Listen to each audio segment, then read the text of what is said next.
Okay. How y'all doing? Questions? Okay, so Missouri has shown that they can play well enough on the road to win.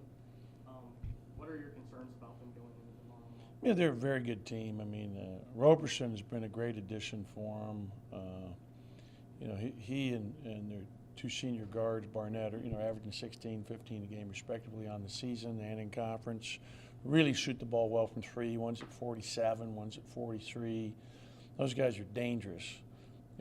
Big bodies, veterans. I think they're both fifth-year players, if I'm not mistaken, because Barnett, maybe he became eligible at semester, so this is his, I don't know, fourth and a half, but they're good. They're two inside freshman bigs are phenomenal, Tillman and Porter. Very, talented. Geist is having a great year for him. Purifoy is, an excellent player. So they have good players, and they have size. They can play inside out. They shoot the ball. They play very good defense. They're really well coached. Their RPI is indicative of the fact that they're a very, very good team and an NCAA tournament-bound team. So it's a really, big-time challenge for us and an exciting challenge for us. Another tough night from three-point range the other night. Does that make you want this team to maybe go inside a little more? I want them to make those shots. I'd like to make some of those when we're open. We have some open looks, and then sometimes, I keep talking with Tyson about this. He has a chance to shot fake because everybody's playing him for the three, to shot fake and get something inside. He's a guy that has got to be more discerning because he's so good at it. He puts the ball on the floor. He can go to the basket. He makes plays for it. He has point guard skills. We had some good looks, though. I mean, that's what's disappointing. I thought in the second half, a couple of our threes maybe were taken when we're tired. But, 29 is too many, even against a zone team. And we need to be able to attack a zone better in terms of getting it in, getting it back out. And that falls on our passing skills and being better passers. It's something we'll work on today because we're going to be seeing some zone here moving forward as well as man. With Tyson, is that a confidence thing? Is he just not believing himself to drive, or like is it just he just in a habit of? No, I just think he has such great belief in his shot because he is such a good shooter, but he's got to recognize everybody's playing him for that. And, he hit the 1-3 early, and then, I think he took 11 shots and 10 of them were threes. He's got to have a little more of a balance in terms of, I love him getting 11 shots. He's got a little more of a balance, though, in terms of, mixing it up.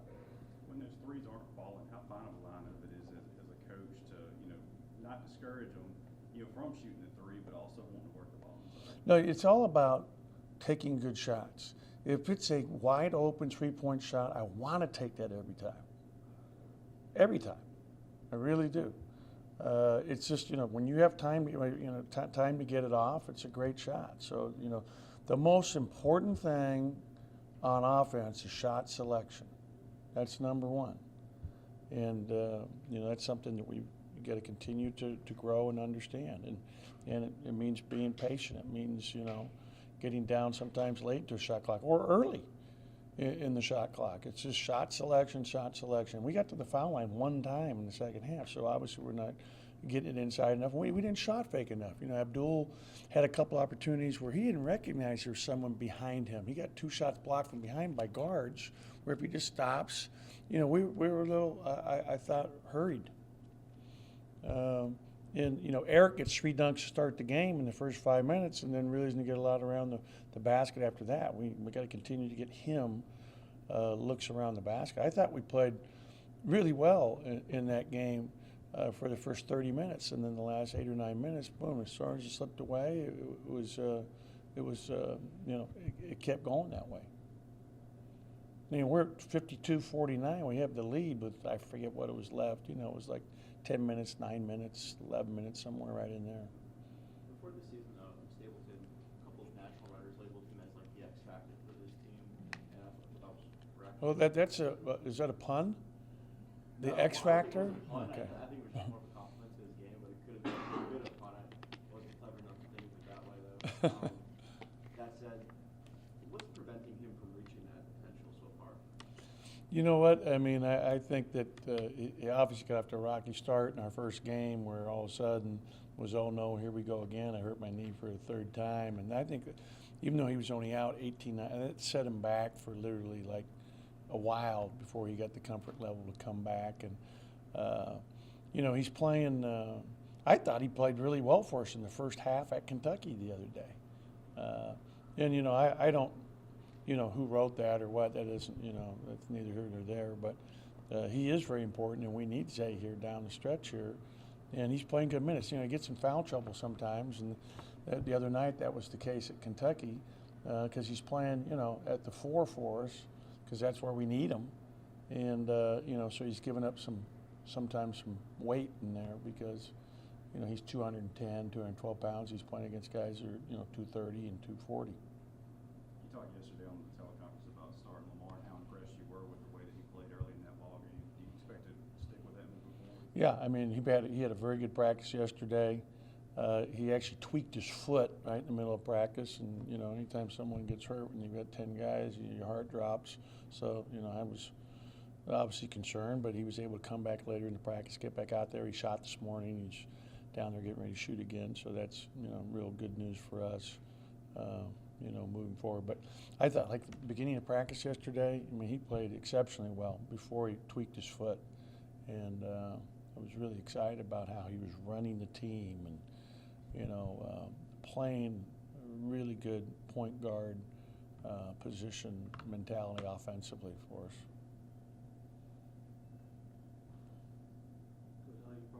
I know you're a coach first and maybe a basketball fan second, but how interesting is it going to be to watch that Big 12 SEC Challenge, some of those games? Well, we're hoping for 10-0, you know, selfishly. I mean, there's going to be some great games. You know, I hate to root against Jamie Dixon, but, you know, go Vandy. You know, we need it for our league. But there's some really good matchups. I mean, Oklahoma at Alabama, it'll be interesting. I don't know if Sexton's back. Does anybody know? He is. So that, yeah, but I mean, if he's playing, that means he's healthy enough to get back out there. And they've got their hands full, I know that, with that kid from Oklahoma. He is just, you know, he's the closest thing to Steph Curry that's out there in terms of his range on his shot, feel for the game. He's special. But, you know, these wins will go very far in helping our conference in terms of when it comes Selection Sunday. You know, if the league is able to do well, because the Big 12 is the #1 ranked conference in the country right now. So if the league is able to do well, that's going to be helpful. I mean, we still expect to get 8, but it's only going to make the seeds better and everything else. Like I look at, you know, the Lunardi, and you look and listen to pundits talk about, you know, basketball. You know, we don't have anybody that's seeded right now, I don't think, higher than a 4 lying out of our conference of those 8 teams that they have projected in. And I was saying to, you know, someone the other day that we're going to have some teams out of our conference that make deep runs for sure in the tournament this year. I have no doubt about it. When you go through this gauntlet that they're going through, that we're all going through in this league, you get battle-worn, battle-tested. I mean, I don't think there's any league that top to bottom has a tougher conference, you know, 1 through 14 for sure in the country right now than the SEC. It was a rough night from three-point range again the other night at Kentucky place. When that happens, I mean, does that shake your guys' confidence? I mean, do you guys make an effort to go inside a little more, or do you just keep shooting after those kinds of nights? We just try to get in the gym and just try to get a lot of shots and a lot of reps up for the next game. But I mean, once we're in the middle of a game and we missing those shots, coach tried to tell us if we know we can make it, keep shooting them, and hopefully they'll fall one game. So we just got to keep shooting and move on. After playing 2 games on the road, how good is it to be just getting back at home tomorrow? It feels good just to be back at home. You know that we had a lot of our success at home, and I think we play fairly well when we at home. And it's just a different environment when we at home than being on the road. So it feels good to be back. What do you expect to see from Missouri tomorrow? They just stay inside present. We know they got the 2 freshman bigs that's pretty good. So we just preparing for them to play inside out. What does this team We just got to put 40 minutes together. We've been playing a lot of 30-minute basketball in the last 10 minutes.